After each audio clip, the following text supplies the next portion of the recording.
આપણે સ્કૂલ વતી સૌ વિદ્યાર્થી મિત્રોને જય શ્રી કૃષ્ણ. ધોરણ 12 વિષય એકાઉન્ટ એમાં પાઠ પહેલો, એમાં ચેપ્ટર નંબર 7 ભાગીદારી પેઢીનું વિસર્જન, એમાં લેક્ચર નંબર 4. એમાં લેક્ચર નંબર 4 માં સૌ વિદ્યાર્થી મિત્રોનું ઓનલાઈન એજ્યુકેશન સિસ્ટમમાં હાર્દિક સ્વાગત છે. આપણે lecture number 3 last lecture number 3 માં આપણે શું કર્યું હતું તો કે આપણે પ્રશ્ન નંબર 8 નો થઈ ગયો હતો અને તમે ફેસબુકમાં તમે ઉતારી પણ લીધો હશે. લેક્ચર નંબર 3 તમને મળી ગયો, તમે એમાં ફેસબુકમાં જે ઉતારવાનું હતું ઉતારી લીધું હશે.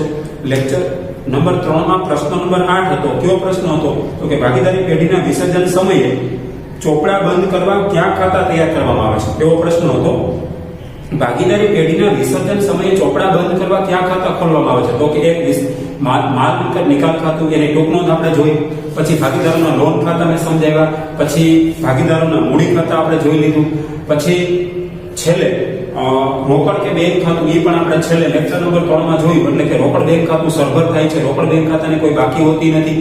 જેટલી રોકડ ધંધામાં આવે, રોકડ આવક ને રોકડ જાવક, એટલે રોકડ ખાતું સૌથી છેલ્લે બંધ થઈ જાય એટલે ભાગીદારી પેઢીનું વિસર્જન થયું ગણાય.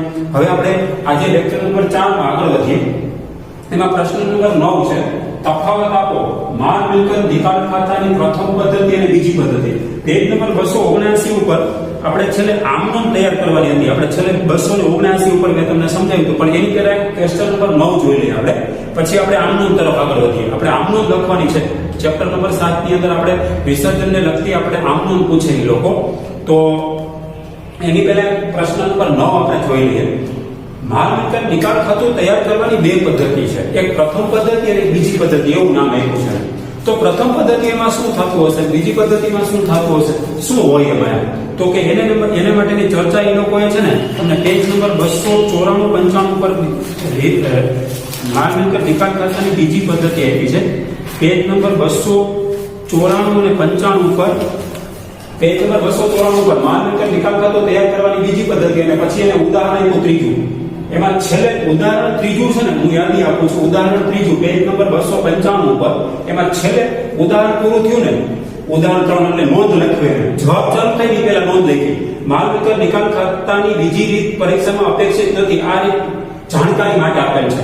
એટલે બીજી પદ્ધતિ પરીક્ષામાં પૂછાશે નહીં, એનો અર્થ એમ થયો ઉદાહરણ 3 માં નોંધમાં લખ્યું છે ઉદાહરણ 3 તમારે માલ મિલકત નિકાલ ખાતું બીજી પદ્ધતિએ તૈયાર કરવાનું કીધું. જો એટલે એનો અર્થ એમ થાય માલ મિલકત નિકાલ ખાતું તૈયાર કરવાની પ્રથમ પદ્ધતિ અમલમાં છે અને બીજી પદ્ધતિ છે.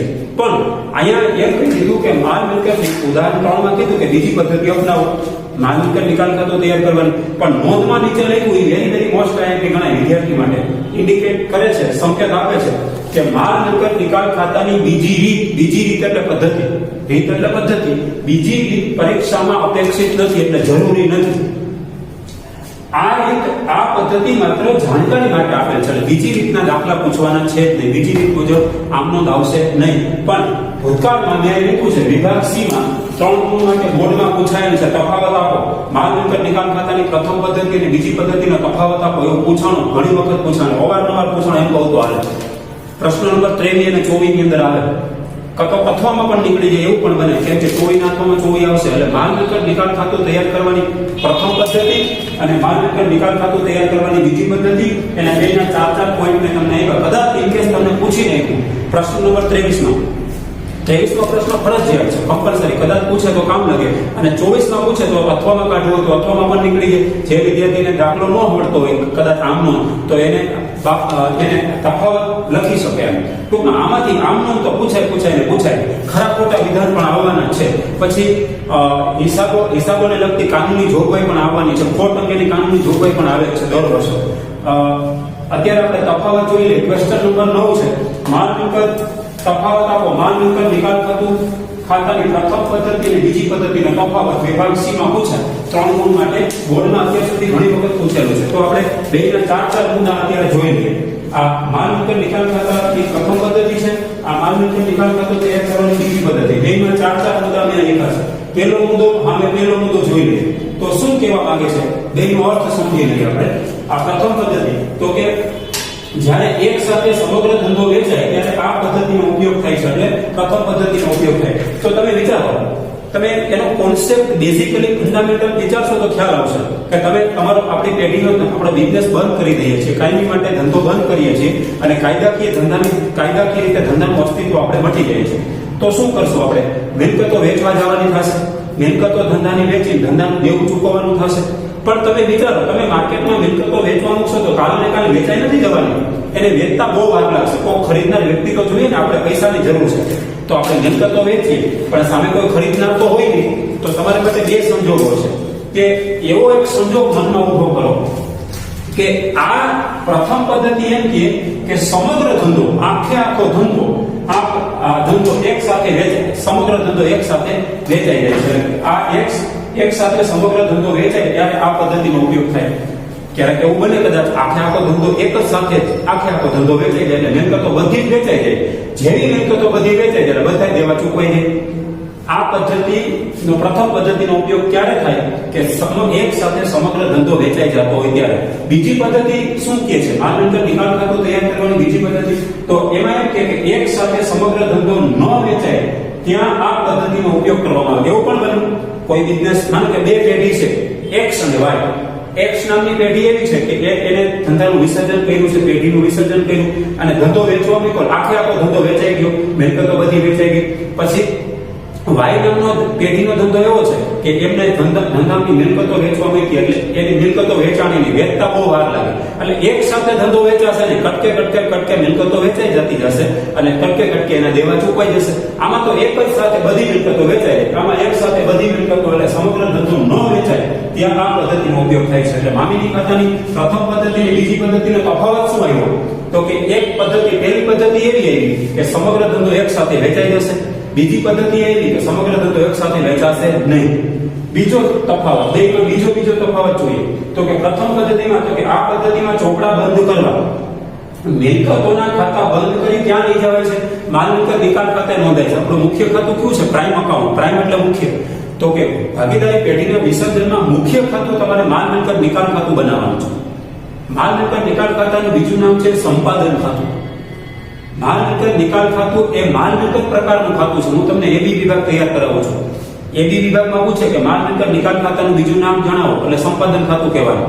પછી તમને એમ પૂછે માલ મિલકત નિકાલ ખાતું એ કયા પ્રકારનું ખાતું, તમારે એમ કહેવાનું માલ મિલકત પ્રકારનું ખાતું. નામ જો એનું માલ મિલકત છે એટલે તમારે માલ મિલકત પ્રકારનું ખાતું બોલવાનું. આપણા MCQ નંબર 3 છે સ્વાધ્યાય. સંપાદન ખાતું એ કયા પ્રકારનું ખાતું છે? તો એમાં ઓપ્શન આવે છે માલ મિલકત પ્રકારનું ખાતું. વ્યક્તિ પ્રકારનું નથી, ઉપજનું નથી, ખર્ચનું નથી, એ માલ અને મિલકત પ્રકારનું ખાતું છે. તમારા ભૂતકાળમાં હું બોલ્યો ને એ બે ભૂતકાળમાં બોર્ડમાં પૂછાયેલા પ્રશ્નો છે. આપણા બોર્ડમાં અવારનવાર પ્રશ્નો રિપીટ થાય છે. આ નીટ કે જી જેવી એક્ઝામ ન હોય, પ્રશ્નો આપણા રિપીટ થતા હોય છે. અન્યત્ર એક્ઝામ એવી છે એક પણ પ્રશ્ન રિપીટ ન થાય, આપણે રિપીટ પણ થાય એટલે તમને વિદ્યાર્થીને ફાયદો થાય તૈયારી કરવા માટે.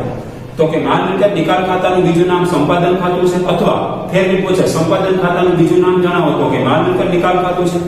માલ મિલકત નિકાલ ખાતું એ કયા પ્રકારનું ખાતું એવો પ્રશ્ન પૂછે, અથવા તો એમ પૂછે સંપાદન ખાતું એ કયા પ્રકારનું ખાતું, તો સંપાદન ખાતું એ માલ મિલકત પ્રકારનું ખાતું છે.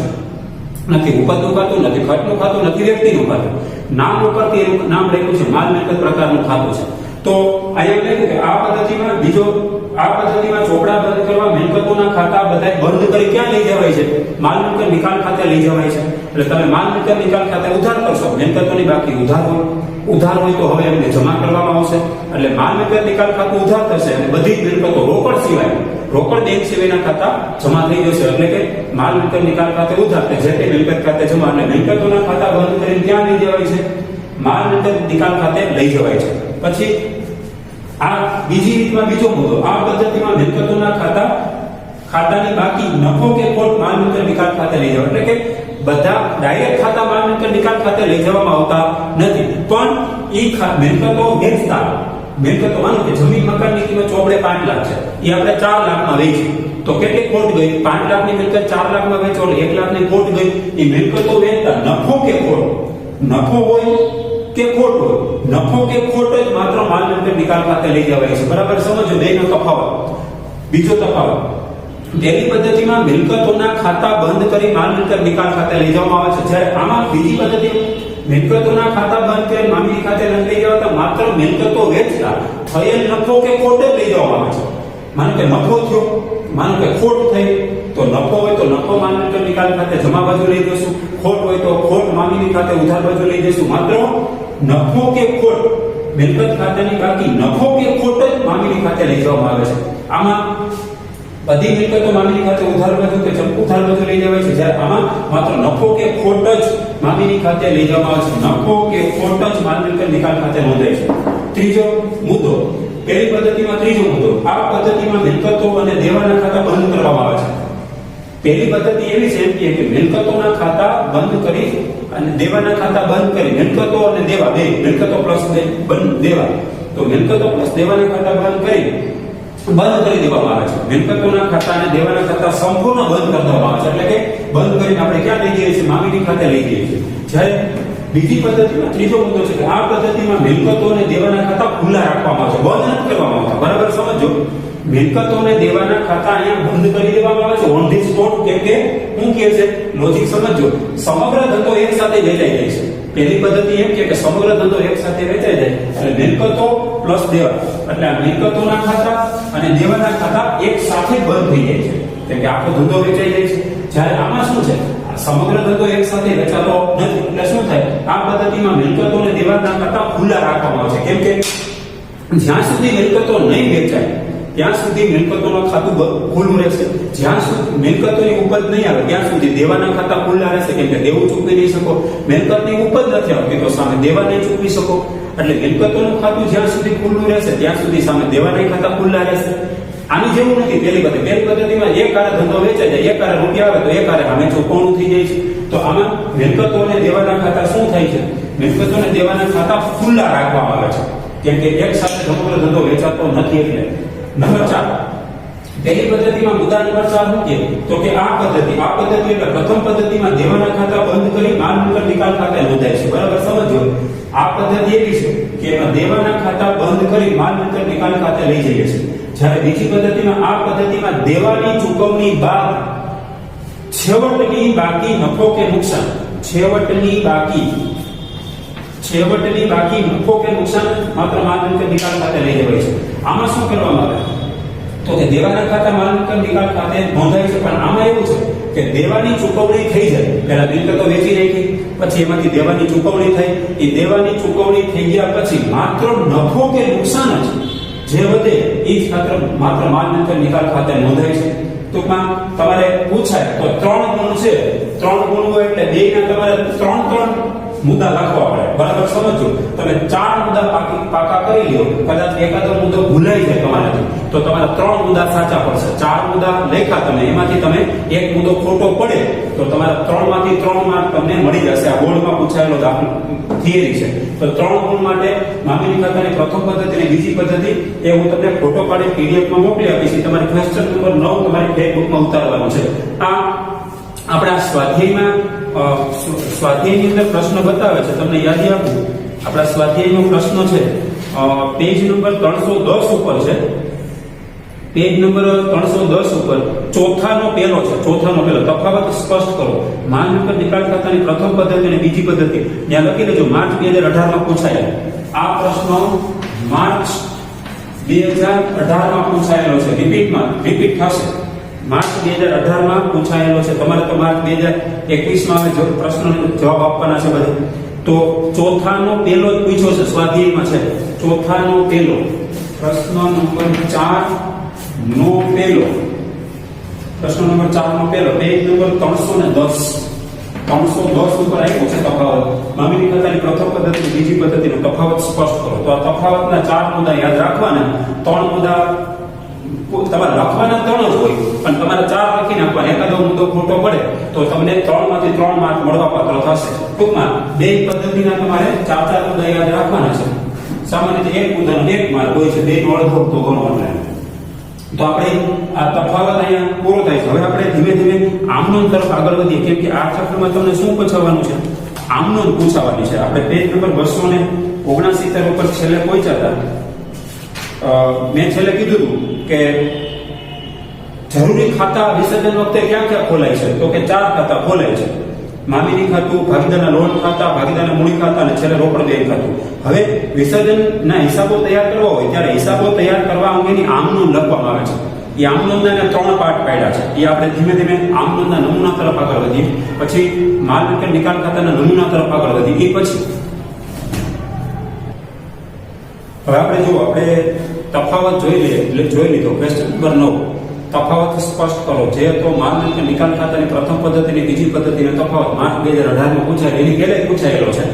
હવે એના પછી પેજ નંબર 269 ઉપર આમ નોંધ આવી છે. જુઓ, પેજ નંબર 269 ઉપર વિસર્જનના હિસાબો તૈયાર કરવા અંગેની આમ નોંધો છે. ટૂંકમાં એ આમ નોંધો એને 3 પાર્ટમાં વહેંચી છે, A, B અને C. એ એટલે આમ નોંધો પસાર કરતા પહેલા ઉપર દર્શાવ્યા પ્રમાણે જરૂરી ખાતા ખોલો. આપણે ખાતા તો ખોલવાના નથી, સીધી આપણે આમ નોંધ જ કરવાની છે. આપણે વિચારીને આમ નોંધ કરવાની હોય.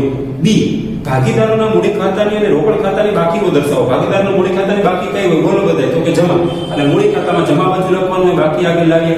બાકી આગળ લાવીએ એની કોઈ આમ નોંધ લખવાની હોતી નથી. પછી રોકડ ખાતાની બાકી કઈ હોય? તો કે ઉધાર જ હોય, કેમ કે રોકડ આવે એના કરતા વધારે જાય જ નહીં. રોકડ ખાતાની આખરની બાકી ઉધાર હોય, રોકડ ખાતામાં ઉધાર બાજુ લખાય. બાકી આગળ લાવીએ, મેં કીધું બાકી આગળ લાવીએ એની આમ નોંધ લખવાની હોય નહીં. અને ત્રીજું, ભાગીદારના લોન ખાતા હોય તો લોન ખાતાની બાકી દર્શાવો. કોઈ ભાગીદારે પેઢીને લોન આપી હોય, એક કરતા વધારે ભાગીદાર લોન આપી હોય તો એ ભાગીદારનું લોન ખાતું દોરવું પડશે. લોન ખાતાની બાકી વ્યક્તિ ખાતું છે. લોન એ પેઢી માટે દેવું છે. દેવાની બાકી હંમેશા જમા હોય. માનો કે બી નામના ભાગીદારે લોન આપી તો બી નું લોન ખાતું દોરવાનું, એમાં જમા બાજુ લખવાનું, બાકી આગળ લાવીએ. હવે આટલું થઈ જાય પછી આપણે આમ નોંધ તરફ આગળ વધવાનું છે. એટલે કે વિસર્જનના હિસાબો તૈયાર કરવા અંગેની આમ નોંધ. એમાં લખ્યું અનામતો અને નહીં વેચાણ નફા નુકસાનની બાકી. સૌપ્રથમ પેઢીના પાકા સમયમાં દર્શાવેલ એકત્રિત અનામતો જેવી કે સામાન્ય અનામત, કારીગર અકસ્માત, વળતર ભંડોળ, નફા નુકસાન ખાતાની જમા બાકી એટલે નફો. યાદ રાખજો, નફા નુકસાન ખાતાની જમા બાકીને શું કહેવામાં આવે છે? એક નફો કહેવામાં આવે છે. નફા નુકસાન ખાતાની ઉધાર બાકીને શું કહેવામાં આવે છે? એકત્રિત ખોટ. ઉધાર બાકી એટલે કે ખોટ વગેરે રકમો માલ મિલકત નિકાલ ખાતે લઈ જવામાં આવતા નથી, કેમ કે આ બધી છે ને એકત્રિત નફો, અનામતો, નહીં વેચાયેલ નફો કે ખોટ એ ભાગીદારોને લાગુ પડે છે. એટલે ભાગીદારોની માલિકી છે. એટલે ભાગીદારો વચ્ચે તમારે વિસર્જન વખતે વેચી દેવું પડે છે. એટલે માલ મિલકત નિકાલ ખાતે લઈ જવામાં આવતા નથી. આ રકમો ભાગીદારોના નફા નુકસાનના પ્રમાણમાં તેમના મૂડી ખાતે લઈ જવામાં આવે છે. નફા નુકસાનના જૂના પ્રમાણમાં તેમના મૂડી ખાતે. એટલે મૂડી ખાતે લઈ જાય એટલે તરત જ આપણે યાદ કરવાનું કે મૂડી વધે છે ઘટે છે. તો કે મૂડી વધતી હોય તો મૂડી ખાતામાં જમા બાજુ એન્ટ્રી પડે, મૂડી ઘટતી હોય તો મૂડી ખાતામાં જમા ઉધાર બાજુ એન્ટ્રી પડે. પણ કયા પ્રમાણમાં? નફા નુકસાનના પ્રમાણમાં. આ નફા નુકસાનનું જૂનું પ્રમાણ કે નવું પ્રમાણ એવું કઈ હશે જ નહીં આ ચેપ્ટરમાં, કેમ કે ભાગીદારી પેઢીનું વિસર્જન થાય છે એટલે એક જ પ્રમાણ હોય જૂનું. દાખલામાં નફા નુકસાનનું નવું નફા નુકસાનનું પ્રમાણ ન આપે તો નફા નુકસાનનું પ્રમાણ સરખે વિશે સમજી લેવાનું રહેશે. આ ખાતા આ જોજો બરાબર, એકત્રિત નફો, એકત્રિત અનામતો એ બધું ભાગીદારના મૂડી ખાતે લઈ જવામાં આવે છે. અંડરલાઈન કરો. આ રકમો ભાગીદારોના નફા નુકસાનના પ્રમાણમાં તેમના મૂડી ખાતે લઈ જવામાં આવે છે. આમ નોંધમાં તમારે ભાગીદારના મૂડી ખાતા કા ઉધાર ને કા ભાગીદારના મૂડી ખાતા જમા કરવા પડે. આ ખાતાઓ મિલકતો કે દેવા નથી. બરાબર સમજો. આ એકત્રિત નફો, અનામતો અને નહીં વેચાયેલ નફા નુકસાનની બાકી એ શું? એ મિલકતો નથી. મિલકતો નથી, દેવાય નથી, પણ મૂડીનો ભાગ હોવાથી મૂડી ખાતે લઈ જવાય છે. યાદ રાખજો, અંડરલાઈન કરો. એકત્રિત આ અનામતો, નહીં વેચેલ નફા કે ખોટની બાકી એ મિલકતો નથી કે દેવાય નથી, પણ મૂડીનો એક ભાગ હોવાથી મૂડી ખાતે લઈ જવામાં આવે છે. મૂડી ખાતે લઈ જવાનું કારણ શું? તો કે મિલકત હોય તો માલ મિલકત નિકાલ ખાતે ઉધાર બાજુ લઈ જશું, દેવા હોય તો માલ મિલકત નિકાલ ખાતે જમા બાજુ લઈ. પણ આ મિલકતો નથી, મૂડી દેવાય નથી. તો આ તો શું છે? મૂડીનો એક ભાગ હોવાથી એને ભાગીદારના મૂડી ખાતે લઈ જવામાં આવે છે, જેની આમનો નીચે પ્રમાણે થાય. પહેલા લખ્યું અનામતો અને નફા નુકસાન ખાતાની જમા બાકી, મેં બોર્ડ ઉપર લખ્યું છે. હવે પેજ નંબર હું અત્યારે તમને ફેરબુકમાંથી ભણાવું છું. ફેરબુકમાં તમને હું ફોટો પાડી 1 થી 30 પેજ સુધીની ફોટો પાડી અને પીડીએફ બનાવી હું તમને એડવાન્સમાં મોકલી આપીશ, જે તમારે લેક્ચર નંબર 4 થી લાગુ પડશે. લેક્ચર નંબર 1, 2 અને 3 એમાં તો તમને પીડીએફ જેવો એનો વિડીયો તમે પૂરો કરશો જોવાનું, તમને તરત પીડીએફ મળી ગઈ હશે. પીડીએફ માંથી જોઈને તમારે આમનું લખવાનું. હવે લેક્ચર નંબર 4 થી હું એક જ વાર તમને પીડીએફ મોકલવાનો છું. એકારે 30 પેજ ની ફોટો પાડી અને પીડીએફ મોકલી દઈશ. અને હું આમ જેવું ભણાવું છું એ ફેરબુકમાંથી ભણાવું અને ફેરબુકમાંથી તમને ફોટો પાડી મોકલી આપું. ઉપર નંબર પણ આપ્યા છે અને પેજ નંબર આપેલા હશે. તો અત્યારે હું પેજ નંબર 2 ઉપરથી ભણાવું છું તમને ફેરબુકમાંથી. તો વિસર્જન અંગેની આમનોંધ લખવાની છે. 3 માર્કમાં તમારે 3 આમનોંધ સામાન્ય રીતે કરવાની હોય. ક્યારેક 4 આમનોંધ પૂછી નાખતા હોય તો એક આમનોંધ અડધો માર્ક થાય. અનામતો એમાં પેલું અનામતો અને નહીં વેચાય નફાની બાકી. અનામતની બાકી કઈ હોય બોલો? આપણે ચોથા ચક્રમાં ભણી ગયા, પાંચમા ચક્રમાં પ્રવેશમાં ભણી ગયા, નિવૃત્તિમાં ભણી ગયા. અનામતોની બાકી જમા હોય છે, એ એકત્રિત નફો કહેવાય. ભૂતકાળમાં અલગ રાખેલો નફો હવે અત્યારે કોનો બની જાય? ભાગીદારી પેઢીના વિસર્જન વખતે ભાગીદારો વચ્ચે વેચવાનું હોય એટલે મૂડીનો ભાગ બની જાય. મૂડીનો ભાગ બનતો હોય તમારે મૂડીમાં શું થાય? મૂડીમાં વધારો થાય. મૂડીમાં વધારો થાય તો મૂડી ખાતે તમારે જમા લખવા પડે. હવે એ બધી બાકી કઈ હોય છે? તો કે જમા હોય. તો જમા હોય તો તે આમનામમાં શું થઈ જાય? ઉધાર થઈ જાય. એટલે માનો કે નફા નુકસાન ખાતાની જમા બાકી છે તો તમારે આમનામમાં લખવાનું, પહેલા તમારે દોરવાનું. તારીખ તો નહીં હોય, 3 વિગત ખાતા ઉધાર જમા આવું આમનામ દોરવી પડશે તમારે. આમનામ દોરાઈ જાય એમાં તમારે લખવાનું છે નફા નુકસાન ખાતે ઉધાર. કેમ કે હતી કઈ? નફા નુકસાન ખાતાની જમા બાકી છે તો હવે તમારે આમનામમાં ઉધાર લખવાનું, નફા નુકસાન ખાતે ઉધાર. પછી સામાન્ય અનામતની બાકી કઈ હોય? જમા હોય. જમા હોય તો તમારે શું લખવાનું? ઉધાર. એટલે સામાન્ય અનામત ખાતે ઉધાર. પછી અનામત ભંડોળની બાકી કઈ હોય? તો કે એકત્રિત નફો જમા બાકી હોય તો આમનામમાં તમારે ઉધાર કરવાનું, અનામત ભંડોળ ખાતે ઉધાર. પછી કારીગર અકસ્માત વળતર ભંડોળ પેઢીના ચોપડે હોય તો કે જમા હોય તમારે ઉધાર લખવાનું હતું. કારીગર અકસ્માત વળતર ભંડોળ ખાતે ઉધાર એટલે ખાતું બંધ થઈ જાય. પછી આકસ્મિક અનામતની બાકી કઈ હોય? પેઢીના ચોપડે જમા હોય આમનામમાં ઉધાર થઈ જાય એટલે આકસ્મિક અનામત ખાતે ઉધાર. પછી મૂડી અનામતની બાકી ચોપડે કઈ છે? તો કે જમા છે. જમા હોય હવે આમનામમાં ઉધાર થઈ જાય એટલે ખાતું બંધ થઈ જાય મૂડી અનામતનું. પછી રોકાણ વધઘટ અનામત એકત્રિત નફો છે, જમા બાકી કહેવાય. જમા બાકી હોય શું થઈ જાય? તો કે આમનામમાં ઉધાર થઈ જાય. 1 2 3 4 5 6 અને 7 આ 7 બાકીઓ ચોપડે જમા હતી. ચોપડે જમા હતી તમે વિસર્જન વખતે શું કરી નાખ્યું? ઉધાર કરી નાખ્યા. કેમ કે તમારે ખાતા બંધ કરવાના છે, ભાગીદારો વચ્ચે વેચવાના છે, ભાગીદારની મૂડી વધારવાની છે અને મૂડીનો એક ભાગ છે એટલે મૂડી ખાતે તમારે જમા બાજુ લઈ જવાના છે. એટલે તે ભાગીદારોની મૂડી વધશે તેમ ભાગીદારના મૂડી એ ચાલુ ખાતે જમા. જો અસ્થિર મૂડી ખાતાની પદ્ધતિ હોય તો ખાલી તમે મૂડી ખાતા લખો પાડે. જો સ્થિર મૂડી ખાતાની પદ્ધતિ હોય તો તમારે ચાલુ ખાતે જમા લખો. આપણે બેનો ઉલ્લેખ કરવાનો કે મૂડી કે ચાલુ ખાતે જમા. 3 હોય તો 3, 2 ભાગીદારો હોય તો 2 ભાગીદારો. નફા નુકસાનના પ્રમાણમાં અનામતો અને નહીં વેચાય નફાની બાકી જૂના ભાગીદારો વચ્ચે જૂના પ્રમાણમાં વેચી તેના. આ એકત્રિત નફો કે એકત્રિત ખોટની બાકી તમે એકત્રિત નફાની બાકી તમે વેચી કે પેઢીના ચોપડે જે પડ્યું હતું એ જૂના ભાગીદારો વચ્ચે જૂના પ્રમાણમાં વિસર્જન વખતે વેચી અને ખાતા બંધ કર્યા.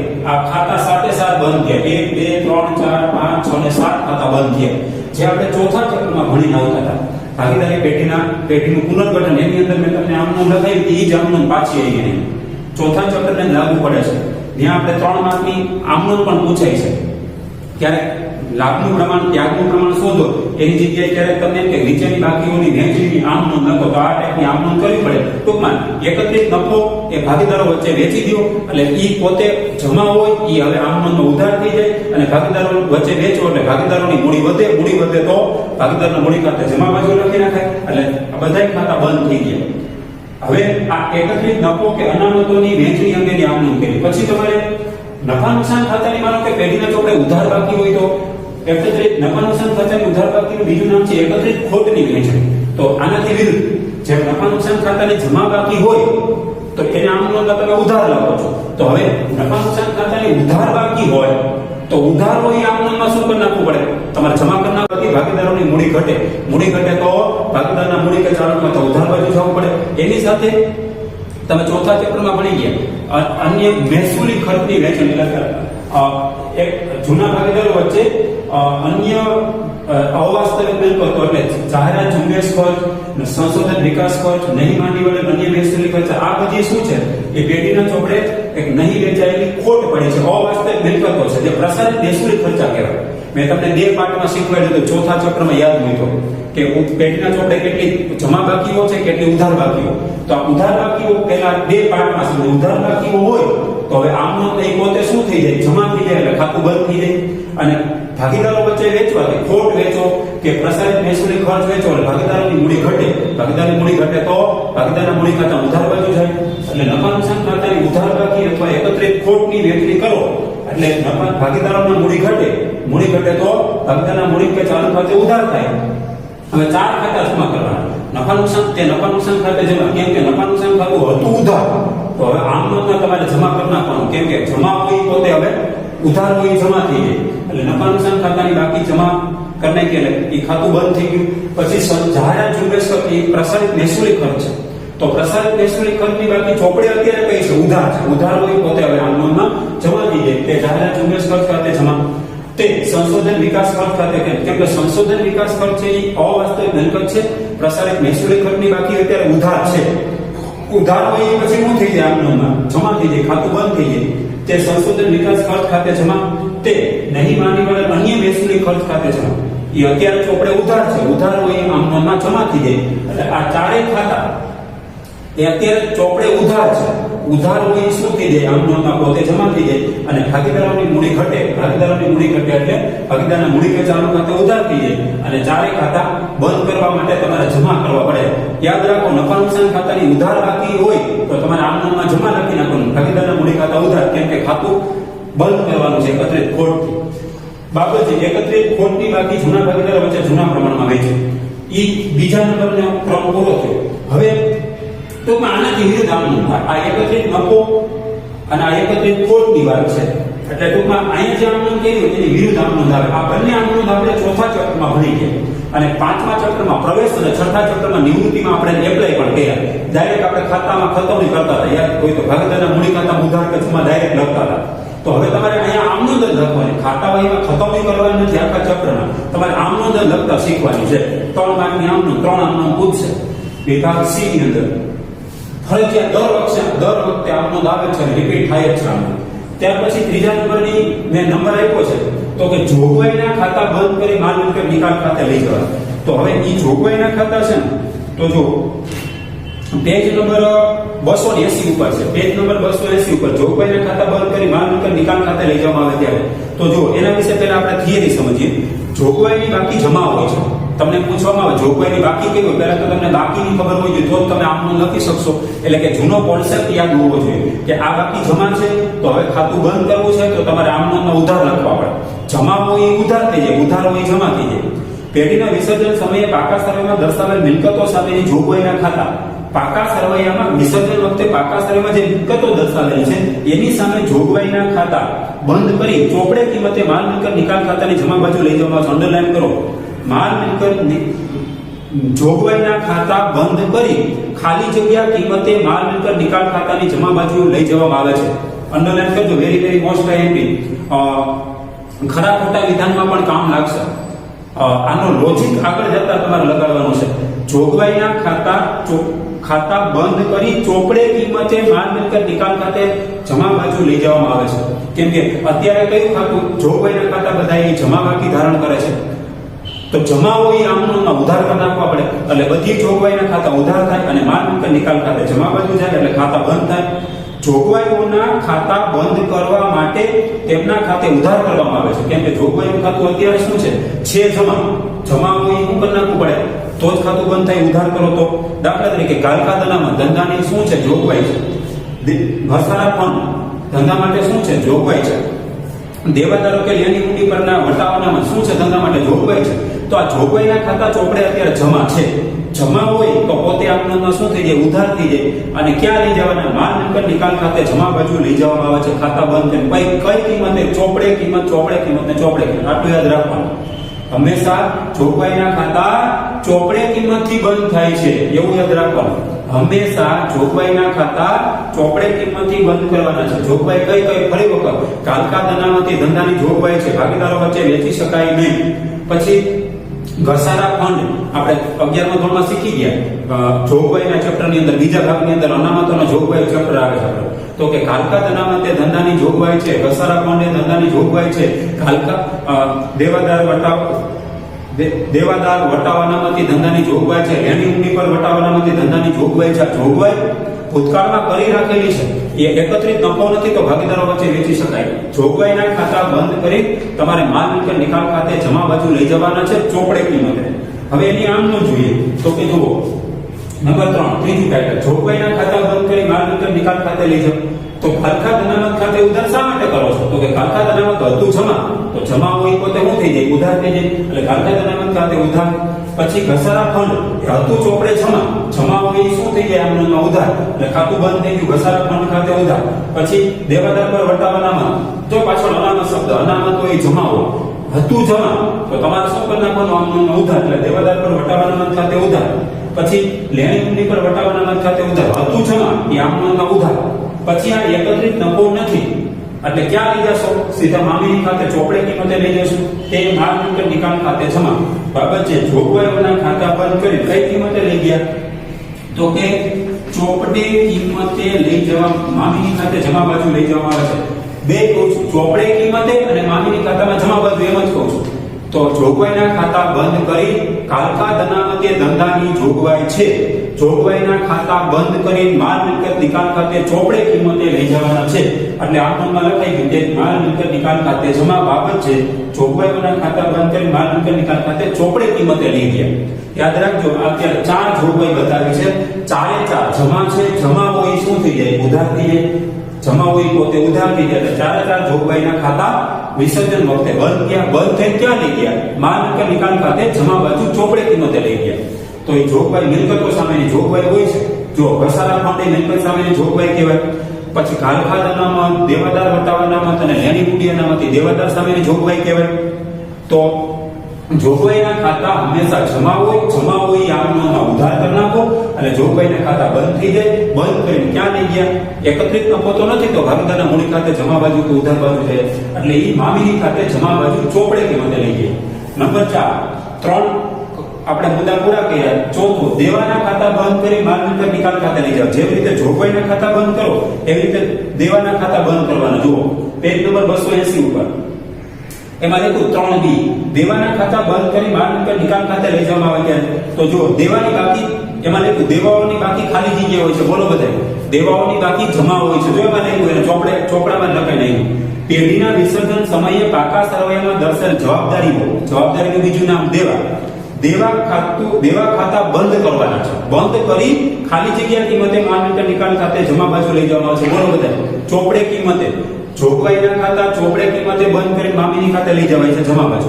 એવી જ રીતે દેવાના ખાતા પણ બંધ કરી ચોપડે કિંમતે માલ મિલકત નિકાલ ખાતે જમા બાજુ લઈ જવાય છે. દેવાના ખાતા બંધ કરવા માટે તેમના ખાતે ઉધાર કરવામાં આવે છે.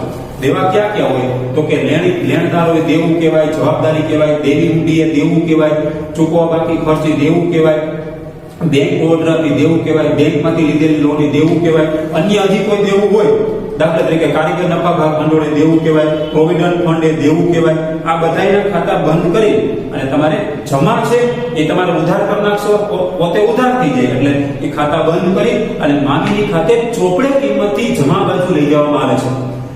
એટલે કે દેવાના ખાતા બંધ કરવા તેમના ખાતે ઉધાર કરવામાં આવે છે. દાખલા તરીકે લેણદારો એ ધંધાનું દેવું છે, દેવી મૂડી એ ધંધાનું દેવું છે, બેંક ઓવરડ્રાફ્ટ એ ધંધાનું દેવું છે, પ્રોવિડન્ટ ફંડ એ દેવું છે. યાદ રાખજો, પ્રોવિડન્ટ ફંડ પણ આવે છે. પ્રોવિડન્ટ ફંડ ખાતે ઉધાર કરવા પડશે. પછી કારીગર નફા ભાગ ભંડોળે દેવું છે, ચૂકવાના બાકી ખર્ચા એ દેવું છે, વગેરે. આમ એ વગેરેની આમનું નીચે મુજબ થાય. એટલું યાદ રાખો, દેવાની બાકી કઈ હંમેશા જમા હોય તો એ આમનોનમાં તમારે શું કરવું પડે? પેઢીના વિસર્જન વખતે જ્યારે આમનોન લખો ત્યારે ઉધાર કરવા પડે. તો જો લેણદારો એ જમા હતા, જમા હોય એ પોતે શું થઈ જાય? પોતાના ખાતે ઉધાર, એટલે લેણદારો ખાતે ઉધાર કર્યા. પછી દેવી મૂડીની બાકી કેવી હોય? જમા હોય, કેમ કે દેવું છે. જમા હોય દેવી મૂડી ખાતે ઉધાર થઈ જાય. પછી બેંક ઓવરડ્રાફ્ટ એ આપણી ઉપર દેવું છે, તો દેવું હોય તો એ જમા બાકી છે. જમા હોય આમનોનમાં ઉધાર થઈ ગયા, એટલે બેંક ઓવરડ્રાફ્ટ ખાતે ઉધાર. પછી કારીગર નફા ભાગ ભંડોળ એ દેવું છે. દેવું હોવાથી એ પેઢીના ચોપડે જમા બાકી છે, જમા હોય ઉધાર થઈ જાય. પછી પ્રોવિડન્ટ ફંડ, તો પ્રોવિડન્ટ ફંડ એ દેવું છે, તો દેવું હોવાથી પહેલા શું થઈ જાય? ખાતું બંધ કરવું પડે, એટલે ઉધાર થઈ જાય. એટલે પ્રોવિડન્ટ ફંડ ખાતે ઉધાર કરવા પડે. પછી ચૂકવવા બાકી ખર્ચા દેવું છે, દેવું હોય તો હવે પછી ઉધાર થઈ જાય. એટલે કે ઉધાર કરો તો જ ખાતું બંધ થઈ જાય. ટૂંકમાં જે ખાતા દેવાના જમા છે બધાય પોતે શું થઈ જાય? ઉધાર થઈ જાય. એટલે આમનો કઈ રીતે બને? લેણદારો ખાતે ઉધાર, દેવી મૂડી ખાતે ઉધાર, બેંક ઓવરડ્રાફ્ટ ખાતે ઉધાર, કારીગર નફા ભાગ ભંડોળ ખાતે ઉધાર, ચૂકવવા બાકી ખર્ચ ખાતે ઉધાર, જે તે દેવા ખાતે ઉધાર, પ્રોવિડન્ટ ફંડ ખાતે ઉધાર. તે હવે બંધ કરીને ક્યાં લઈ ગયા? બંધ તો કરી નાખ્યા, આમનોમાં પોતે ઉધાર તો થઈ ગયા, તો એને લઈ જવાય માલ મિલકત નિકાલ ખાતું. આપણું મુખ્ય ખાતું કયું છે? માલ મિલકત નિકાલ ખાતું. તો મામીની ખાતે જમા બાજુ કઈ કિંમતે? ચોપડે કિંમતે લઈ ગયા તેના બાબત છે. દેવાના ખાતા બંધ કરી માલ મિલકત નિકાલ ખાતે ચોપડે કિંમતે લઈ ગયા તેને વેરી મોસ્ટ એમપી. આગળ જતા એબી વિભાગમાં પૂછાઈ શકે કે મિલકત દેવાના ખાતા બંધ કરી કઈ કિંમતે માલ મિલકત નિકાલ ખાતે લઈ જવામાં આવે છે? દેવાના ખાતા બંધ કરી ચોપડે કિંમતે માલ મિલકત નિકાલ ખાતે જમા બાજુ લઈ જવામાં આવે છે. ટૂંકમાં દેવા હોય ને એ માલ મિલકત નિકાલ ખાતામાં જમા બાજુ જશે અને મિલકતો એ માલ મિલકત નિકાલ ખાતામાં ઉધાર બાજુ લઈ જશે. નીચે નોંધ લખી છે પેજ નંબર 281. હિસાબોની પતાવટ કરવાની હોવાથી ભાગીદારોના મૂડી ખાતા, ચાલુ ખાતા, ભાગીદારના લોન ખાતા માલ મિલકત નિકાલ ખાતે લઈ જવામાં આવતા નથી. હિસાબોની પતાવટ કરવાની છે. પતાવટ એટલે સેટલમેન્ટ. આપણે ભાગીદારી પેઢીનું કાયમી માટે વિસર્જન કર્યું છે. કાયદાકીય દ્રષ્ટિએ ધંધાનું અસ્તિત્વ મટી જાય છે. કાયમી માટે ધંધો બંધ કરવો છે.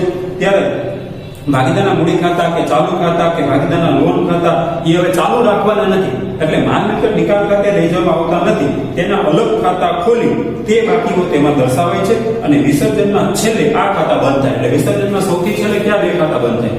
તો કે ભાગીદારના મૂડી ખાતા બંધ કરી અને રોકડ કે બેંક ખાતે લઈ જવાનું હોય. આપણે ખાતા તો ખોલવાના જ નથી. આપણે આમનોંધ જ લખવાની છે આખા ચક્રમાં.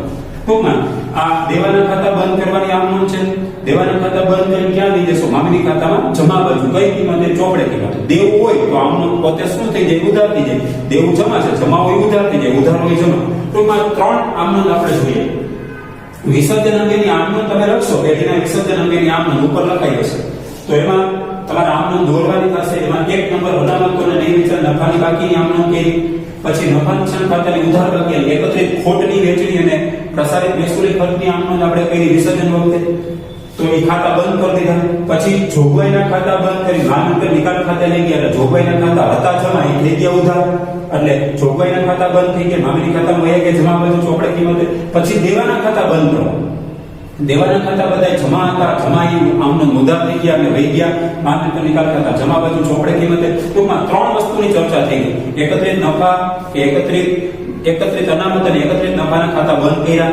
પછી એકત્રિત ખોટ એટલે કે નફા નુકસાન ખાતા અને ઉધાર બાકીના ખાતા બંધ કર્યા. પછી જોગવાઈના ખાતા બંધ કર્યા, દેવાના ખાતા બંધ કર્યા. હવે એના પછી મિલકતોના ખાતા આવે છે. તો આપણે હવે મિલકતોના ખાતા તરફ આગળ વધીએ. હવે આપણે નંબર 5 ઉપર આગળ વધીએ. મિલકતો તરફ આગળ વધીએ છીએ. તો દેવાની વાત આપણે કરી લીધી. હવે મિલકતો તરફ આગળ વધીએ. દેવાની બાકી કઈ હોય? બોલો. દેવું એટલે જવાબદારી. જવાબદારીની બાકી હંમેશા ચોપડે જમા હોય. જમા હોય આમનોંધ ઉધાર કરી નાખ્યા. પણ હવે મિલકતોની વાત કરીએ. વિસર્જન અંગેની આમનોંધ, એમાં નમૂનાની આમનોંધ અત્યારે આપણે શીખીએ. બરાબર યાદ રાખજો. તમે નમૂનાની આમનોંધ શીખો છો પણ તમારે આમનોંધ લખવાની થશે. તો હવે મિલકતોની વાત કરીએ. નંબર 5 મિલકતો. મિલકતોની બાકી કઈ હોય? બોલો બધા. તો મિલકતોની બાકી ઉધાર હોય. તો ઉધાર હોય તો હવે આમનોંધમાં શું કરી નાખવું પડે? તમારે જમા કરી નાખવું પડે. તો મિલકતોની વાત છે ને પેજ નંબર 280 ઉપર આપી છે. મિલકતોના ખાતા બંધ કરી માલ મિલકત નિકાલ ખાતે લઈ જવામાં આવે ત્યારે. તો હું વાંચું છું, તમે સાંભળજો શાંતિથી. એને થિયરી પહેલા શું કે જોઈ લે. મિલકતોની હંમેશા ઉધાર બાકી હોય છે. અંડરલાઈન કરો. મિલકતોની બાકી હંમેશા કઈ હોય છે? તમને ખબર હોય છે. આમનોંધ લખવામાં બધું આવશે પાછું. મિલકતોની બાકી હંમેશા ઉધાર હોય છે.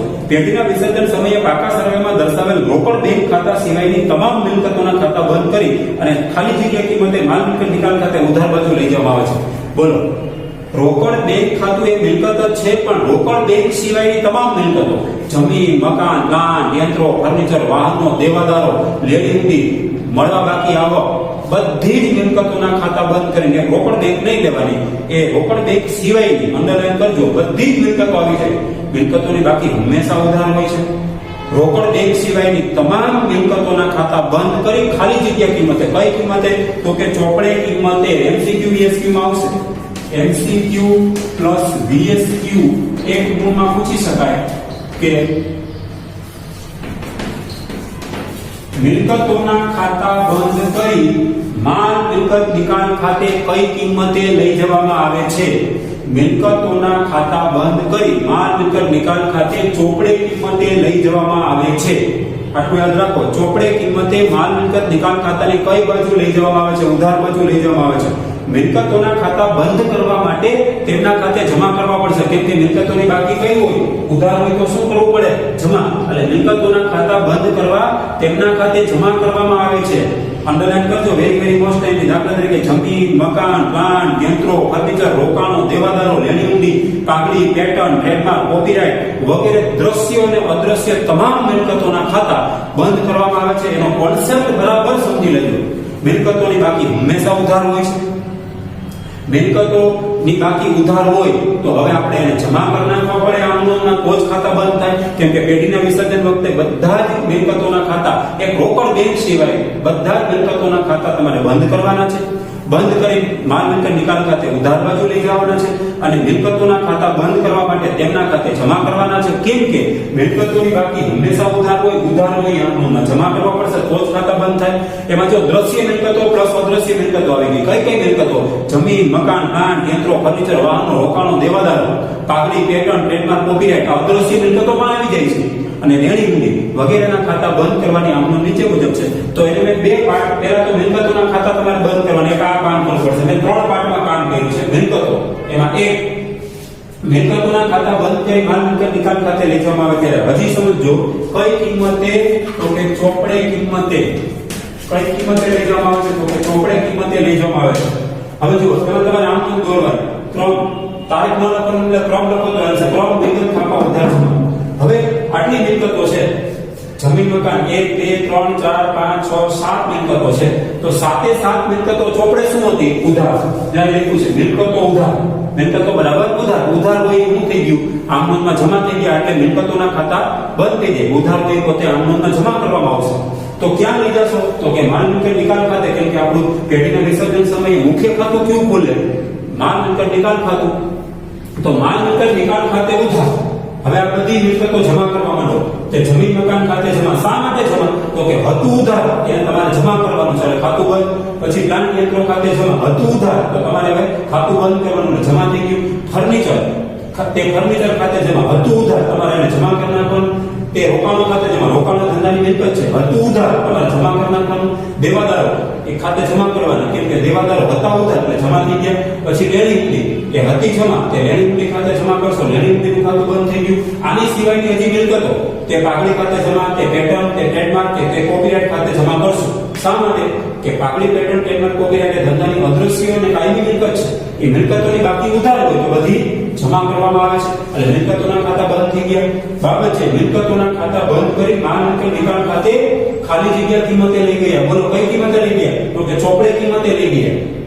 તમને પૂછવામાં આવશે એમસીક્યુ બીએસક્યુ માટે ખાસ યાદ રાખો, મિલકતો અને દેવાના ખાતા બંધ કરી માલ મિલકત નિકાલ ખાતે કઈ કિંમતે લઈ જવામાં આવશે? નહીં કે ઉપજ કિંમતે, નહીં કે બજાર કિંમતે, ચોપડે કિંમતે. તમને 4 ઓપ્શન આવશે. ચોપડે કિંમતે, બજાર કિંમતે, પડતર કિંમતે, વાસ્તવિક કિંમતે. તમારે ચોપડે કિંમતે બોલવું પડશે. ચોપડે કિંમતે તમારો perfect correct answer, true answer આવશે તમારો. માલ મિલકત નિકાલ ખાતે કઈ કિંમતે લઈ જવામાં આવે છે? ચોપડે કિંમત, ચોપડે કિંમત ને ચોપડે કિંમત. આટલું યાદ રાખજો. એમસીક્યુ અને બેઝ કિંમતથી તમારે પૂરેપૂરો માર્ક મળી જશે. આ મિલકતોના ખાતા બંધ કરવાની નમૂનાની આમ નોંધ છે, યાદ રાખજો. માલ મિલકત નિકાલ ખાતે, મિલકતો ટૂંકમાં માલ મિલકત નિકાલ ખાતે ઉધારાય છે. હવે સાબિત થઈ જશે તો દેવા માલ મિલકત નિકાલ ખાતે જમા કરાય છે. પણ બંને કઈ કિંમતે? ચોપડે કિંમત અને ચોપડે કિંમત. મિલકતો ચોપડે કિંમતે અને દેવાય ચોપડે કિંમતે લઈ જવામાં આવે છે. કયા ખાતામાં? મામીની ખાતામાં. એટલે માલ મિલકત નિકાલ ખાતામાં મિલકતો ઉધારાય તો દેવા જમા કરાય. આવી રીતે યાદ કરવાનું. મિલકતો મામીની ખાતામાં ઉધારાય તો દેવા જમા કરાય. તો મિલકતોના ખાતા બંધ થઈ જાય અને દેવાના ખાતા બંધ થઈ જાય. પણ બંને ચોપડે કિંમતે બંધ થઈ જાય. નહીં કે બજાર કિંમતે, નહીં કે નવી કિંમતે, નહીં કે ઉપજ કિંમતે. ચોપડે કિંમતથી ઉધારાય અને ચોપડે કિંમતથી જમા કરાય. એવી રીતે હવે 2 નંબર ઉપર આવીએ. મિલકતોમાં એનું કયું આપણે કામ બરાબર જોજો. આમ નોંધ તમારે આ રીતે લખવાની છે, નમૂનાની આમ નોંધ છે. હવે બીજામાં શું? પહેલામાં શું કહેતો? મિલકતોના ખાતા બંધ કરી ક્યાં લઈ ગયા? માલ મિલકત નિકાલ ખાતે. હવે એમાં 2 ઓપ્શન છે. એક, મિલકતોનું વેચાણ કરવામાં આવે અથવા તો ચોપડે નહીં નોંધેલ મિલકતની ઉપજ મળે ત્યારે. બરાબર સમજો, મિલકતની જ વાત છે. આપણો 5મા નંબરનો કોઈ મિલકત છે. તો હું અત્યારે 5મા નંબરના પેજ ઉપર છું. મારી ટેક્સ્ટ, મારી થેર બુકમાં 4થા નંબરના પેજ ઉપર છું. એમાં 2 નંબર ઉપર લખ્યું કે મિલકતોનું વેચાણ કરો. મિલકતોના ખાતા બંધ થઈ ગયા. ક્યાં ખાતે લઈ ગયા? મામીની ખાતે. કઈ બાજુ લઈ ગયા? ઉધાર બાજુ. કઈ કિંમતે લઈ ગયા? ચોપડે કિંમતે લઈ ગયા. મિલકતોના બધા ખાતા બંધ થઈ ગયા. હવે એની ઉપજ કરો, માર્કેટમાં વેચી નાખો. આપણે આમનો હંમેશા માલ મિલકત નિકાલ ખાતાની પ્રથમ પદ્ધતિ જ કરવાની છે. બીજી પદ્ધતિ આમનો આપણે કરવાની છે નહીં. ખાસ યાદ રાખજો, આપણા સિલેબસમાંથી માલ મિલકત નિકાલ ખાતાની બીજી પદ્ધતિ પૂછાવાની નથી. ખાલી જાણકારી માટે ઉદાહરણ 3 આપ્યું છે. એટલે પ્રથમ પદ્ધતિ જ આપણે આગળ વધીશું આમ નોંધ લખવા માટે. પ્રથમ પદ્ધતિને યાદી આપી દો. પ્રથમ પદ્ધતિ શું કહેવા માંગે છે કે પ્રથમ પદ્ધતિ એટલે જ્યાં એક સાથે સમગ્ર ધંધો વેચાઈ જતો હોય ને ત્યાં તમારી માલ મિલકત નિકાલ ખાતાની પ્રથમ પદ્ધતિ અમલમાં આવે છે. એટલે એક સાથે આખો ધંધો વેચાઈ ગયો એટલે મિલકતોના ખાતા એક ઝાટકે બધા બંધ થઈ ગયા અને મિલકતોની એકહારે ઉપજ આવી તો મિલકતોની વેચાણ કરવામાં આવે ઉપજ આવે ત્યારે તો ઉપજ આવે એ સારી બાબત કહેવાય. ધંધામાં આવક કહેવાય સારી બાબત હોય તો તમારે એક તો ધંધામાં રોકડ આવે છે અથવા તો નહીં નોંધેલ ચોપડે નહીં નોંધેલ મિલકતની ઉપજ મળે ત્યારે ઉપજ મળે એટલે ધંધામાં રોકડ આવે તો રોકડ બેંક ખાતે ઉધાર થાય તો આપણે રોકડ ખાતું તો ખોલવાનું નથી પણ મનોમન વિચારવાનું કે ધંધામાં રોકડ આવી અને રોકડ બેંક ખાતે ઉધાર થાય એક મિલકત આવે તો ઉધાર થાય. અને બીજું સારી બાબત છે સારી બાબત હોય અથવા આવક થતી હોય ત્યારે માલ મિલકત નિકાલ ખાતું જમા થાય. એટલું યાદ રાખજો સારી બાબત છે આવક થઈ સારી બાબત છે અથવા તો આવક થઈ તો મામીની ખાતે જમા કરાવાય. તો જો એની આમનો દોરવાની 3 વિગત ખાપા ઉધાર જમા તો એમાં રોકડ બેંક ખાતે ઉધાર કેમ કે ધંધામાં રોકડ બેંક આવી એટલે રોકડ બેંક ખાતે ઉધાર થાય અને ધંધામાં આવક થાય તો સારી બાબત છે. સારી બાબત હોય તો માલ મિલકત નિકાલ ખાતે જમા જેમ પુનઃ મૂલ્યાંકન ખાતું જમા કરતા હતા એ રીતે હવે માલ મિલકત નિકાલ ખાતું જમા તે માલ મિલકત નિકાલ ખાતે જમા બાબત છે. મિલકત વેચતા માલ મિલકત નિકાલ ખાતું જમા કર્યું છે. તમે મિલકતો વેચો એટલે શું થાય ધંધામાં રોકડ આવે છે તમારે એનો કોન્સેપ્ટ વિચારવો પડશે ડીપમાં જવું પડે કે ધંધામાં રોકડ આવે રોકડ એ મિલકત છે આવે તો ઉધારના નિયમથી રોકડ બેંક ખાતે ઉધાર થાય અને સારી બાબત છે સારી બાબત હોય તો પુનઃ મૂલ્યાંકન ખાતું જમા કરવામાં આવશે. બાબત છે મિલકત વેચતા માગણી ખાતું જમા કર્યું તેના. હવે માનો કે માર્કેટમાં મિલકત વેચવી નથી કોઈ ભાગીદાર લઈ જાય તો એનું ત્રીજું ઓપ્શન જુઓ. નંબર 3 જ્યારે ભાગીદાર મિલકત લઈ જતો હોય તો કોઈ ભાગીદાર માનો કે મિલકત લઈ જાય છે તો ભાગીદાર એ વ્યક્તિ છે તો એને વ્યક્તિ ખાતાનો નિયમ લાગુ પડે. લાભ લેનાર ખાતે ઉધાર લાભ આપનાર ખાતે જમા. ભાગીદાર લાભ લેનાર છે કે આપનાર તો કે ભાગીદાર એ વ્યક્તિ લાભ લેનાર છે તો ભાગીદારના મૂડી કે ચાલુ ખાતે ઉધાર થાય. જે મિલકત લઈ જતો હોય એ મિલકત એમને ખાતે ઉધાર થાય કેમ કે અહીંયા અસ્તિત્વમાં છે રોકડ બેંક ખાતું અસ્તિત્વમાં છે રોકડેથી ઉપજ થાય તો રોકડ બેંક ખાતે ઉધાર થાય. ભાગીદાર લઈ જતો હોય તો ભાગીદારના મૂડી ખાતે ઉધાર થાય કેમ કે વ્યક્તિ છે એટલે વ્યક્તિ ખાતે ઉધાર થાય એટલે ભાગીદારના મૂડી કે ચાલુ ખાતે ઉધાર થાય. અને ધંધામાંથી એ સારી બાબત છે મિલકત છે તો ભાગીદાર લઈ જતો હોય તો મિલકતનો નિકાલ થયો જ્યારે મિલકતનો નિકાલ થાય ત્યારે તમારે માલ મિલકત નિકાલ ખાતું જમા કરવાનું છે તે માગણી ખાતે જમા બાબત છે. ભાગીદારે લીધેલ મિલકત તેમના ખાતે ઉધારી માલ મિલકત નિકાલ ખાતે જમા કરી. ટૂંકમાં આ બીજી અંકના ત્રીજા નંબરમાં શું ફેરાયું અહીંયા જુઓ અહીંયા બેમાં માલ મિલકત નિકાલ ખાતું તો જમા થાય જ છે ખાલી અહીં ઉધાર થતું ખાતું કેવું હોય આ રોકડેથી ઉપજ થઈ એટલે રોકડ બેંક ખાતે ઉધાર થયા અને કોઈ ભાગીદાર લઈ જાય ભાગીદારના મૂડી કે ચાલુ ખાતે ઉધાર થયા બંનેમાં નિકાલ થાય છે એટલે કે માલ મિલકત વેચી નાખો એટલે નિકાલ થઈ ગયો કહેવાય અથવા તો કોઈ ભાગીદારને મિલકત આપી દો તો નિકાલ થઈ ગયો કહેવાય. તો નિકાલ કરો ને ત્યારે તમારે માલ મિલકત નિકાલ ખાતું જમા કરવાનું છે. હવે પેજ નંબર છે ને એની પેજ નંબર મિલકતો વેચતા પેજ નંબર 281 ઉપર છે. મિલકતોનું વેચાણ કરવામાં આવે ત્યારે તો એને લખ્યું છે ચોથામાં એ લખ્યું છે મિલકતોનું વેચાણ કરવામાં આવે ત્યારે પેજ નંબર 281 ચોથામાં પહેલું આ કિસ્સામાં મિલકતનું ખુલ્લા બજારમાં વેચાણ કરવામાં આવે છે એટલે મિલકતના વેચાણની ઉપજ રોકડ બેંક ખાતે ઉધારી અને પેઢીના માલ મિલકત નિકાલ ખાતે જમા થાય છે કેમ કે મિલકતોનું ખુલ્લા બજારમાં વેચાણ કરે એટલે મિલકત જાય છે મિલકત ધંધામાંથી જાય તો જમા થાય એટલે તમારે માલ મિલકત નિકાલ ખાતે જમા કરી નાખવાનું. આમનો તેને દોરીને બતાવી રોકડ બેંક ખાતે ઉધાર નમૂનાની આમનો તે માલ મિલકત નિકાલ ખાતે જમા બાબત છે મિલકતોનું વેચાણ માલ મિલકત નિકાલ ખાતે જમા કરી. હવે એના ચોથામાં બી બતાવે છે દરેક વિદ્યાર્થી પાસે ટેક્સ્ટબુક હોવી જોઈએ અને પેન્સિલ હોવી જોઈએ. ચોથામાં બી જ્યારે મિલકત કોઈ ભાગીદાર લઈ જતો હોય તો જ્યારે ભાગીદાર કોઈ મિલકત લઈ જાય તો ભાગીદાર મિલકત લઈ જાય ત્યારે ભાગીદારના મૂડી ખાતે ઉધારીને માલ મિલકત નિકાલ ખાતું જમા થાય કેમ કે ભાગીદાર વ્યક્તિ છે લઈ જતો હોય તો એના ખાતે ઉધાર થાય લાભ લેનાર ખાતે ઉધાર ધંધામાંથી લાભ લેનાર હોય એના ખાતે ઉધાર કરો તો એ વ્યક્તિનું ખાતું આપણા ચોપડામાં ઉધાર આપવું પડે ભાગીદારનું ખાતું આપણા ચોપડામાં ઉધાર આવશે એટલે જે તે ભાગીદારના મૂડી ખાતે ઉધાર માનો કે એક્સ નામનો ભાગીદાર લઈ ગયો તો એક્સ ના મૂડી ખાતે ઉધાર તે ધંધામાંથી મિલકત ગઈ જાય તો જમા એટલે તે માલ મિલકત નિકાલ ખાતે જમા બાબત છે ભાગીદારે લીધેલ મિલકત તેના ખાતે ઉધારી અને માલ મિલકત નિકાલ ખાતું જમા કર્યું. હવે નીચે એક નોંધ લખી છે નોંધ હું વાંચું છું. પેઢીના વિસર્જન સમયે દરેક દ્રશ્ય અને અદ્રશ્ય મિલકતની ઉપજવા ધારેલ કિંમત અવશ્ય આપવી. જો એ નોંધ લખી છે ને તમારા વિદ્યાર્થીની સાઈડથી બહુ સારી વાત છે કે જ્યારે પરીક્ષક એટલે કે જ્યારે પેપર સેટ કરતો હોય ને ત્યારે એને કહેવાનું છે કે દાખલા તરીકે દ્રશ્ય હોય કે અદ્રશ્ય મિલકત હોય બરાબર સમજો દ્રશ્ય પ્લસ અદ્રશ્ય એની ઉપજવા ધારેલ કિંમત અવશ્ય આપવી. દ્રશ્ય કે અદ્રશ્ય મિલકતની કોઈ પણ કિંમત ઉપજવા પાત્ર ન હોય તો તે અંગે દાખલામાં ખાસ ઉલ્લેખ કરવો. મોસ્ટ આઈએમપી તમારા માટે અંડરલાઈન કરી લો, વેરી વેરી મોસ્ટ આઈએમપી. માનો કે પાઘડી છે, બરાબર સમજો. હવે પાઘડી એ અદ્રશ્ય મિલકત કહેવાય. પાઘડી માનો કે ચોપડે 50,000 છે તો આપણે એનું ખાતું પહેલા બંધ કરીએ. પાઘડી એ મિલકત છે, મિલકતનું ખાતું ઉધાર હોય તો જમા થઈ ગયા, એટલે પાઘડી ખાતે જમા કરશો અને ક્યાં વહી જશે? માલ મિલકત નિકાલ ખાતે ઉધાર 50,000, ચોપડે કિંમત તે પાઘડી ખાતે જમા. હવે એની ઉપજવા ધારણ કિંમત ઉપજ કિંમત કહીએ તો ઉપજ કિંમત કેવી પડશે? દ્રશ્ય હોય કે અદ્રશ્ય? તો દ્રશ્ય અને કે અદ્રશ્ય મિલકતની કોઈ પણ કિંમત ઉપજવા પાત્ર ન હોય તો તે અંગે દાખલામાં ખાસ ઉલ્લેખ કરવાનો છે. માનો કે પાઘડી અંગેની કોઈ ઉપજ આવતી કાંઈ કીધું જ નહીં, એમ કે ચોપડે પાઘડી 50,000 દર્શાવેલ છે, બસ પૂરું થઈ ગયું. પણ એની મિલકત છે, મિલકતની ઉપજ આવી કે નહીં? આપણે પેલી આમનો તો લખી નાખીએ આ મુજબ કે મિલકતોનું ખાતું બંધ કરે, મામીની ખાતે ઉધાર, તે પાઘડી ખાતે જમા, 50,000 થી આમનો લખાઈ ગઈ. હવે ઉપજની વાત આવી તો ઉપજ અંગે એની કોઈ પણ કિંમત ઉપજવા પાત્ર ન હોય તો તે અંગે દાખલામાં ખાસ ઉલ્લેખ કરો. માનો કે ઉપજવા પાત્ર કિંમત છે 25,000, તો તમને કીધું કે જે વેચતા 25,000 રૂપિયા ઉપજ છે, પણ માનો કે કઈ કીધું જ નહીં તો ઉપજવા પાત્ર મિલકતનો દાખલામાં ઉલ્લેખ કરવો. ઉપજવા પાત્ર ન હોય તો તમને લખી દેવું પડે કે પાઘડીની કોઈ ઉપજ થતી નથી. એટલે ઉપજવા પાત્ર ન હોય ને તે અંગે દાખલામાં સ્પષ્ટ મેન્શન કરવાનું છે, ક્લિયરલી, સ્પષ્ટપણે.